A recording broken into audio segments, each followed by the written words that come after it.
Good afternoon from BreitWerks. I just wanted to do a quick little product review. For years and years and years, actually last 10 years, I have always tried to install the pistons first and then used a fancy band clamp basically to act as my ring compressor. And the last time I put one together, I broke one of the oil control rings. So I had to take everything back apart, fix that. And I figured out there's got to be a better way to do this. And for years I've heard about people putting the pistons in the cylinders before they assemble them to the rods. And I always thought, too hard. Definitely not going to do that. Well, I have completely changed my attitude on that now. These little ring compressors from Wiseco, they're not cheap, but oh my goodness, they're amazing.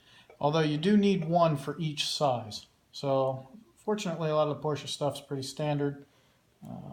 We've got a 98 here, and so this one's a 98, and then this one's a 95. But pretty simple to use. The hardest part about this is making sure, since you're putting it in from the backside, you got to get the rings oriented correctly. So you want your oil control ring at the top. So we know long fins go down. So you want your oil control ring at the top, and then the others at 2 o'clock, 8 o'clock. So we're going to put our oil control ring at the top, orient our other rings real quick, and I'm going to show you how easy this thing is to use. I couldn't believe it the first time I put it together. I'm like, no way did that work the way it's supposed to work like that. And it worked pretty well. So long fins down, the famous CIS hump up.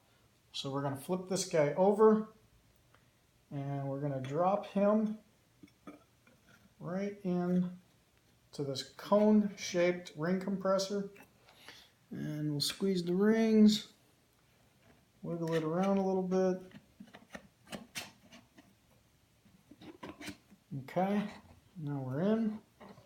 And all we're going to do is with our hands, we're not going to use a hammer or anything, we're just going to push down.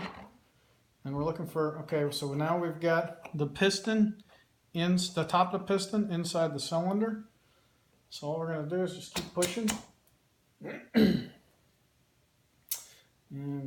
a little bit more. We don't want to go too far because we have to be able to get the piston pin in. And we lift that off, and we're done. And now we've got it. We can slide the pin in, and everything works just perfect.